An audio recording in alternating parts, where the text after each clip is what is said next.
The narrative of the feud was a beautifully polished lie, accepted by the public as gospel. The cold stares at televised events, the terse interviews, the careful maintenance of a physical distance, it was all a masterful performance, a choreographed ballet of feigned animosity. But for a young fan named Min, the lie was a constant ache. She was an amateur video editor, a quiet artist who had found solace in the kinetic grace of WangYibo's dance and the gentle artistry of Xiao Zhan's acting. To her, their connection was a language, a rhythm she could feel in every shared scene they had ever performed. She couldn't believe it was gone. And so, as a personal project, a way to soothe her own sadness, she began to rewatch every single public appearance they had made since the supposed rift began.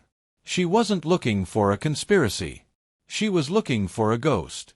She was meticulously editing the footage, creating a tribute to a friendship that she desperately hoped still existed. It was in the quiet, painstaking work of frame-by-frame analysis that she found it. The first clue was a phantom limb. In an interview, WangYibo, a man known for his controlled, deliberate movements, made a small, almost imperceptible gesture. His hand, resting on his knee, suddenly twitched, his fingers moving in a rapid, complex pattern. The movement was a blur, too fast for the human eye to consciously register. But Min, with her editing software, could slow it down. And what she saw was a single three-word message tapped out in a precise rhythm of finger taps. It was a secret language. She started to search for more. And what she found was mind-blowing. The subtle gestures weren't random. They were everywhere. In a seemingly casual red carpet photo, their bodies were turned away from each other, a physical manifestation of their feud. But in a high-resolution version, Min noticed the subtle, almost imperceptible angle of their feet. They were pointing directly at each other, a silent, unbroken line connecting them in a sea of cameras and flashing lights. It was a hidden, visual message. But the most shocking discovery came from dozens of seemingly mundane live streams. On different days, in different cities, in different years, they would unconsciously move their hands in a certain way. WangYibo would quickly run his hand through his hair in a certain pattern, a signature of his dance. Xiao Zhan, in a separate interview, would idly tap his fingers on the table in a rapid, rhythmic pattern. These gestures were a continuous, unbroken, and perfectly synchronized sequence of movements.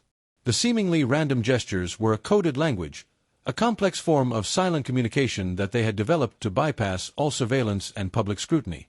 Min began to stitch the moments together. She took a clip of WangYibo in a press conference in Beijing, a clip of Xiao Zhan in a variety show in Shanghai, and a clip of them on the red carpet in Seoul. She lined them up in her editing software, a digital mosaic of moments separated by time and space. And then, she created the video. It was a masterpiece of editing, a beautifully orchestrated revelation of truth.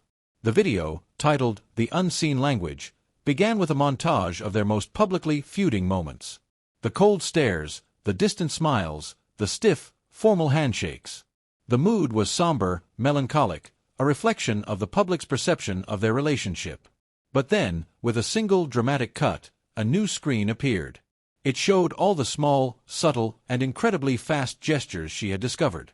The clips played side by side, perfectly synchronized. WangYibo's hand through his hair, his fingers tapping, his foot angle. Xiao Zhan's quick smile, his tapping fingers, the tilt of his head. The gestures, when lined up, were a single, flowing, continuous motion. It was a perfectly choreographed, silent dance, a secret conversation that had been happening right in front of the world's eyes. The video was a testament to the fact that their entire feud was a performance, a masterpiece of silent, shared acting. The final scene in the video was the most poignant. Min had found a single candid, seconds-long clip from an old, fan-filmed backstage video. In the clip, the two men were on a crowded set, their backs to the camera. They were not talking. They weren't looking at each other. But as the camera zoomed in, you could see a single, almost imperceptible movement. WangYibo's pinky finger, hanging at his side, gently tapped against Xiao Zhan's pinky finger. It was a silent, wordless, and completely private gesture. It was a proof of their bond, a vow of unbreakable loyalty that needed no fanfare. The video went viral, shocking everyone. It was so compelling, so beautifully put together, that it was impossible to deny. The feud narrative collapsed, replaced by a new, more profound truth about their loyalty and shared intellect. The video was a testament to the fact that their bond was so strong, they had to invent a new language just to protect it. The world had been watching their every move for years, but the real story was the one that was happening in plain sight, a silent, beautiful conversation that only a fan's devoted eye could ever truly see. The aftermath was a tidal wave. The initial shock gave way to a wave of collective guilt and profound respect. The same public that had consumed the drama with insatiable appetite now felt a deep-seated regret for ever having believed it. Social media was flooded not with gossip, but with apologies. Hashtags like #WeBelievedTheLie and #SorryJohnnyBaugh trended for days, a digital act of contrition. Fans who had once been at each other's throats now joined forces in a powerful show of unity, creating fan art and videos celebrating not just their talent, but their profound, silent courage. They had been given a masterpiece of a story, a real-life spy thriller, and their heroes were the most unlikely of all. The professional world, meanwhile, was in chaos. The rival company, whose entire business model was based on public manipulation and character assassination, was hemorrhaging sponsors and facing multiple class action lawsuits. The executive who had been caught on video tapping out, "Caught," was not only disgraced but was now a pariah, a living testament to the dangers of underestimating your opponent. Their downfall was swift and absolute, a stark lesson for the entire industry. But amidst the chaos, a new paradigm was emerging. Other celebrities, emboldened by the truth, began to speak out about their own experiences with corporate sabotage and manufactured feuds. The feud had been a lie, but the silent war it exposed was very, very real. WangYibo and Xiao Zhan were no longer just popular. They were icons of integrity, their bond a symbol of resistance against a corrupt system. The most mind-blowing scene, however, was their first public appearance together after the reveal. It wasn't on a stage or at a press conference, but at a charity event they had quietly agreed to attend months before. The organizers, fearing a media circus, had tried to cancel, but they insisted on going. As they walked onto the red carpet, the air, which had always crackled with tension, was now filled with a different kind of energy. The cameras were there, but the crowd's reaction was what was truly amazing. There were no screams, no frantic chants. There was a stunned, respectful silence, followed by a wave of applause that started slowly and built into a deafening roar. It was a sound of gratitude, of apology, and of profound respect. The crowd wasn't just there to see celebrities, they were there to witness a victory. Xiao Zhan, for the first time in 2 years, looked directly at the cameras, a small, genuine smile on his face. WangYibo, walking beside him, didn't make a show of anything. His hand, however, was at his side, just inches from Xiao Zhan's, a silent, powerful promise. They were no longer in hiding. They were no longer acting. They were simply being themselves, in a world that finally understood. Later that evening, in the quiet of a private room away from the crowds, they shared a moment of perfect, wordless victory. They looked at each other, their faces tired but filled with a peace they hadn't known in years. They had risked everything, and they had won. Their feud had been a brilliant lie, but the bond it had protected was the most beautiful truth. Their story, a tale of a silent war and a public vindication, was now complete, a testament to a friendship that was stronger than any conspiracy and more enduring than any headline. The stage lights were blinding, a supernova of white and gold reflecting off the polished floor. A sea of 1,000,000 red light sticks pulsed in the darkness beyond, a beating heart of devotion. This was the moment. The final fan meet of his world tour, a triumphant culmination of a year that had seen him ascend to a level of fame few could ever comprehend. Xiao Zhan, in a simple white shirt and black trousers, stood center stage, a soft smile on his face. The roar of the crowd was deafening, a tide of love and adoration that had carried him through every single challenge. Xiao Zhan, the host, a bubbly woman with an infectious smile, said, leaning into her microphone, "The fans are dying to know. You've achieved so much, but is there anything, or anyone, you feel is still missing from your life? A certain special someone, perhaps?" The question was a classic softball, a gentle prod at his perpetually single status, meant to elicit a flustered chuckle and a graceful non-answer. But the smile on Xiao Zhan's face didn't falter. It deepened, becoming something warmer, almost melancholic. The crowd's roar softened, sensing a shift in the air. A collective breath was held. "There is," he said, his voice quiet but clear, echoing through the massive stadium. "There is a special someone." The words hit like a physical shockwave. A million digital cameras froze. A million hearts skipped a beat. The host's face, practiced and professional, twitched with genuine surprise. The social media manager backstage, eyes wide, was already typing, ready to break the internet. The silence that followed was absolute, a perfect vacuum of anticipation. XiaoZhan looked out at the Red Sea, and for the first time that night, his eyes held a story no one had heard before. It wasn't a love story in the way they expected. It was something far more profound. It was during that time, he began, his voice dropping to a near whisper. The time after I left the set of The Untamed. When the world felt like it was ending. When I was very, very lost. The crowd knew this period. It was the darkest chapter of his career, a time of relentless cyberbullying and public shaming that had nearly broken him. He had all but vanished from the public eye. What they didn't know was what had happened in that isolation.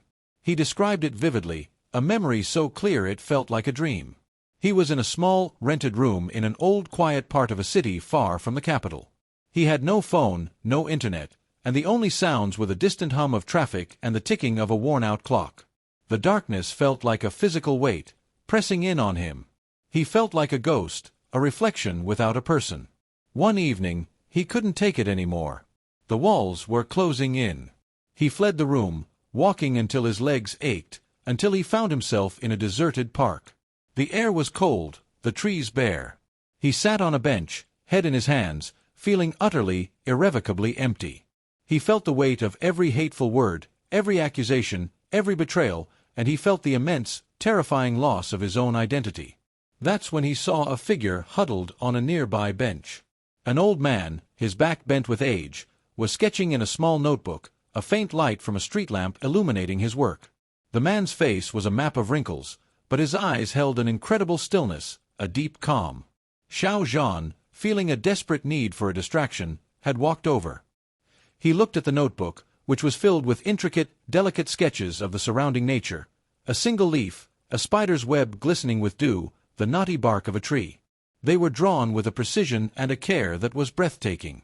"You have a good eye," the old man had said without looking up, his voice a low, raspy whisper. "But your hands are still. Your heart is not." XiaoZhan was stunned. He hadn't spoken a word.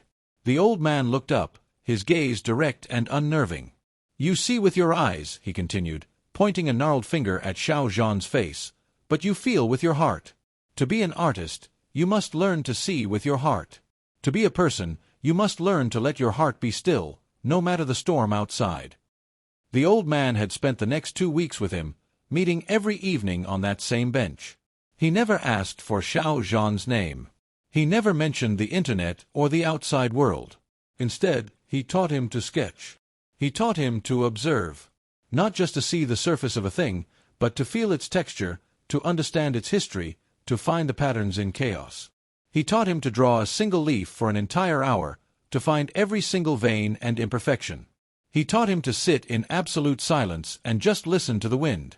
He taught him that true beauty and peace were not found in external praise or validation, but in the quiet, painstaking work of understanding and accepting oneself. One night, the old man had finished a sketch of the moon. He tore the page out and handed it to XiaoZhan. The drawing was so detailed, so luminous, it felt like it was glowing. On the back, in spidery, elegant script, he had written a single profound truth. Asterisk, the shadow does not define the light. The light defines the shadow. Asterisk. The next day, when XiaoZhan returned to the park, the bench was empty. The old man was gone. He had never seen him again. The memory ended as abruptly as it began. XiaoZhan was back on the stage, the bright lights once again his reality. He looked out at the silent, stunned crowd. The host was wiping a tear from her eye. The cameras were fixed on him, but their gaze had changed. It was no longer a gaze of celebrity worship, but one of raw, shared humanity. "I have no idea who he was," XiaoZhan said, his voice now strong and steady. "He was just an old man in a park. But he was the one who pulled me out of the darkness.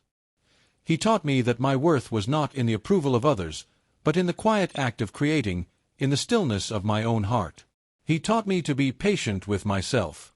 He taught me that fame, fortune, and the love of a million fans, all of it is wonderful, but it is just the light. And a person, a true person, must be able to stand in the shadow and find their own definition. He paused, a single tear tracing a path down his cheek. My special someone is that old man. The one who taught me to draw, and in doing so, taught me how to live again. I owe him everything. And then, as if on cue, the entire stadium erupted. But it wasn't a roar of excitement. It was a wave of emotion. Fans were openly weeping, their light sticks trembling in their hands. The applause was a thunderous, cathartic sound of release and understanding. They had come for a love story, a glimpse into his private life. And they had been given something infinitely more precious, a confession of his soul. Later that night, as the final curtain fell and he walked off the stage, a single message appeared on his manager's phone, an unknown number. It was a simple picture. A new sketch, this one of a single hand, meticulously drawn, holding a beautifully rendered, glowing red light stick. There was no signature. There was no text. Just the image. Xiao Zhan smiled. His heart, for the first time in a very long time, felt completely, profoundly at peace.